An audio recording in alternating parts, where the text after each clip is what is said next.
नमस्कार friends, railway academy YouTube channel में आप लोग का स्वागत है। अभी आरआरबी एनटीपीसी सीबीटी 2 का आंसर की जारी किया गया है और यहाँ पर जो आपका आंसर की आया है फ्रेंड, वो लेवल 6 और लेवल 4 का आया है। यह कहा ना जाए आंसर की, इसको आप कम बोलिए, इसको बोलिए रेलवे द्वारा एक कहा जाए तो स्टूडेंट को डराने का एक पत्र जारी किया गया है।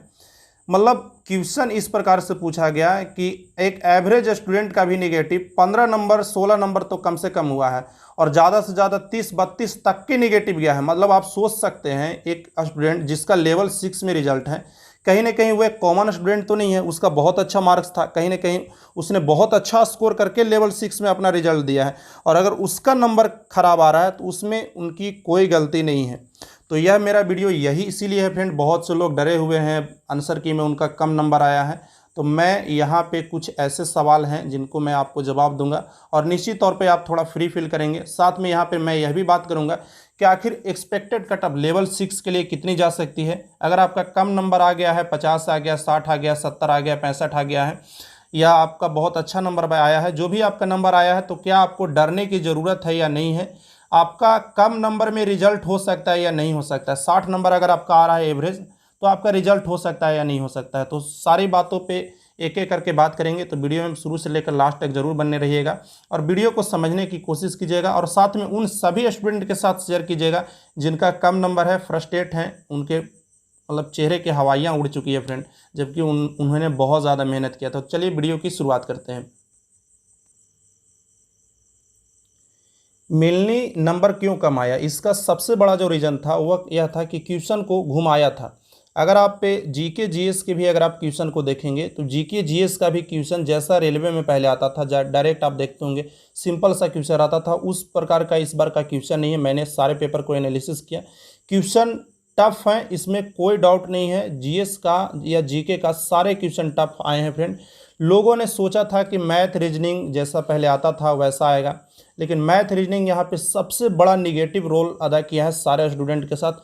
जो अच्छे स्टूडेंट थे वह भी, उनका भी मैथ रीजनिंग बहुत ज़्यादा दिक्कत किया है। तो यहाँ पे मैथ रीजनिंग बहुत ज़्यादा कैलकुलेटिव पूछ दिया था और कैलकुलेटिव मैथ रीजनिंग होने के कारण बहुत ज़्यादा किसी का निगेटिव हो गया है। किसी ने कैलकुलेशन में गलत किया, किसी का गुना भागा ये गलत हुआ, ऑप्शन नंबर बी और ऑप्शन नंबर डी में उनका गलत हुआ। तो बहुत ज़्यादा यहाँ पे देखा जाए तो जो यह सोच कर जा रहे थे कि मेरा मैथ में फुल स्कोर हो जाएगा, तो ऐसा नहीं हुआ। इसी के कारण उनका मार्क्स भी बहुत कम हो गया है। तीसरी और सबसे बड़ी बात यह था कि अगर आप के सामने, अगर आप जिस चीज़ की तैयारी कर कर जा रहे हो, जिस तरह से आपने सोचा हो कि पेपर आएगा, अगर उससे जस्ट डिफरेंट अगर पेपर आ जाए तो जाहिर सी बात है कि आप कम अटेम्प्ट करेंगे, क्योंकि आपने उसके लिए तैयारी नहीं किया था। सेम चीज़ यहाँ पे हुआ फ्रेंड। लोगों ने या किसी यूट्यूब चैनल द्वारा कहीं पे भी ना कोई ऐसा टेस्ट सीरीज था ना कुछ था। सारे स्टूडेंट यह सोचकर चल रहे थे कि जिस प्रकार से रेलवे पूछ रहा है प्रश्न, उसी प्रकार से प्रश्न पूछा जाएगा। इतना हाई लेवल का उन्होंने तैयारी नहीं करके गया था, जिसके कारण भी यह हुआ कि उनको कोई ना तो सोर्स था और ना ही उन्होंने इस प्रकार का तैयारी किया था, जिसके कारण भी लोगों के मन में एक तरह से प्रेशर फील हुआ। और ऐसा होता है कि अगर आपके सामने 4 क्वेश्चन गलत हो जाए तो अगले 4 क्वेश्चन को आप ऑटोमेटिक है वह उसमें से जानते हुए क्वेश्चन को आप गलत करेंगे। तो ये सारी चीज़ें थी जिसके कारण एक अच्छे स्टूडेंट का भी मार्क्स है वह कम आया है। और इसमें मैं कहूँगा कि इसमें किसी भी स्टूडेंट की कोई गलती नहीं है। आपने बहुत अच्छा प्रयास किया था, जितना आप कर सकते थे आपने प्रयास किया था। अगर आपसे जो पढ़कर गए हैं, जो सिलेबस है, जैसा पैटर्न है, अगर वैसे क्वेश्चन को पूछा ही नहीं जाए तो ना इसमें टीचर की गलती है और ना इसमें स्टूडेंट की गलती है। इसमें गलती सिर्फ एक की है और वह है रेलवे बोर्ड की, क्योंकि अगर वो प्रीवियस ईयर से डायरेक्ट इस प्रकार से ट्रेंड को अगर चेंज करेगा तो जाहिर सी बात है कि स्टूडेंट को दिक्कत होगी। तो चलिए फ्रेंड, हम बात कर लेते हैं कि आखिर सीबीटी 2 के लिए आखिर कितना एक्सपेक्टेड कट ऑफ जा सकता है और क्या ऐसी रीज़न हो सकती है जिसके कारण आपका कट ऑफ कम जाएगा।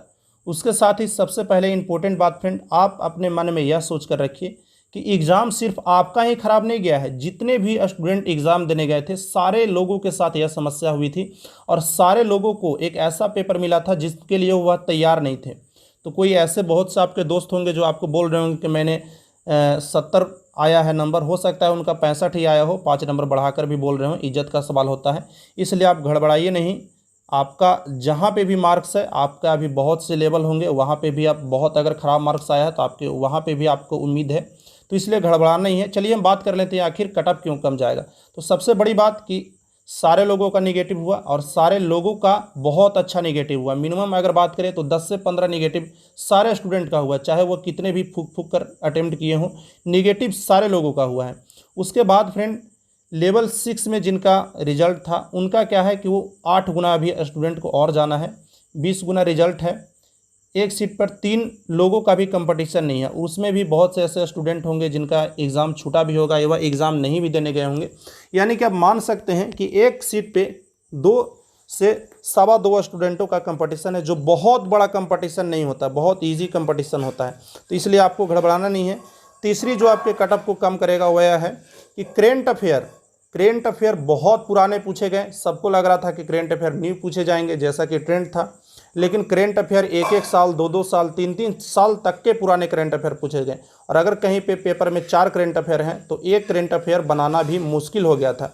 इसलिए आपके अगर एग्ज़ाम में 120 है तो आप उसको 116 नंबर पे ही लेकर चलेंगे कि 116 नंबर पे ही एग्ज़ाम हुआ है, क्योंकि करेंट अफेयर मोस्टली लोगों का छूटा है। उसके साथ ही अभी आंसर की आया है। आंसर की में बहुत से एरर होते हैं और हमेशा यह देखा गया है कि आंसर की में 2 से 2.5 नंबर बढ़ना एक आम बात है।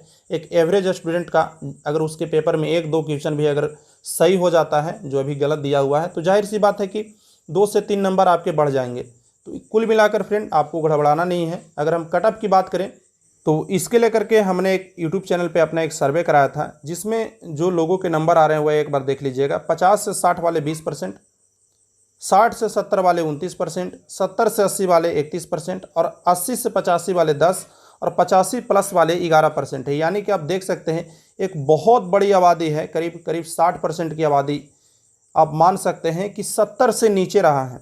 इसमें से जो बहुत से ऐसे स्टूडेंट होंगे जो अपना प्रतिष्ठा बढ़ाने के लिए या जो एग्ज़ाम भी नहीं दिए होंगे वह भी इसको क्लिक कर दिए होंगे कि मैंने 85 बनाया है। तो इसके लेकर के आपको डरना नहीं है। आप यह मान कर चलिए कि 70 से प्लस गिने चुने स्टूडेंट का आया है, जो बहुत अच्छे स्टूडेंट है। तो अगर हम एक्सपेक्टेड कट ऑफ या सेफ स्कोर की अगर बात करें फ्रेंड, तो लेवल 6 में 8 गुना स्टूडेंटों को जाना है। कंपटीशन बहुत ज़्यादा नहीं है, 2 से 3 स्टूडेंटों का एक सीट पे कंपटीशन है। तो आप यह मान कर चल सकते हैं जिनका भी जनरल से अगर 70 नंबर बन रहा है वह 110% उनका रिजल्ट होगा।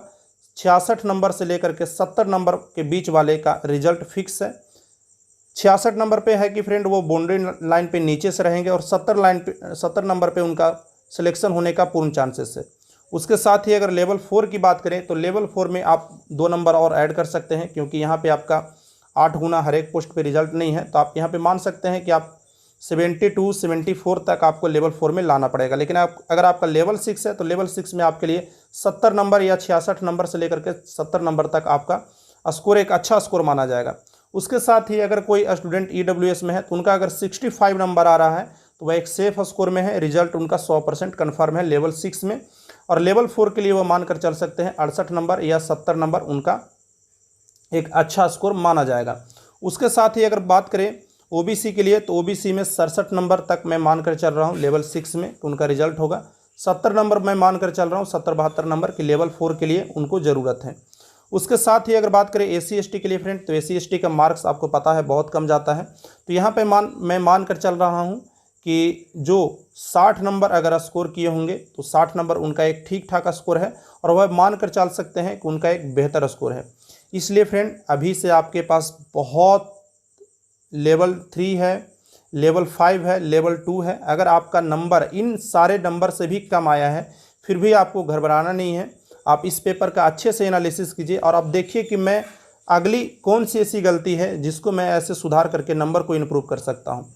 बहुत से लोग अभी डिप्रेशन में होंगे, बहुत से लोग तनाव में होंगे, उनके पास ये वीडियो ज़रूर शेयर कीजिएगा, क्योंकि कहीं ना कहीं उनको थोड़ा अच्छा लगेगा कि हाँ मैंने जो बनाया है वह एक अच्छा स्कोर है। और घबराने की ज़रूरत नहीं है, सारे लोगों के साथ एक ही समस्या है और जब सबका गलत हुआ है, सबको कम नंबर आया है तो कट ऑफ भी जाहिर सी बात है कम हो जाएगी। तो चल ये आज के लिए बस इतना ही, मिलते फिर किसी और वीडियो में। टेक केयर, धन्यवाद।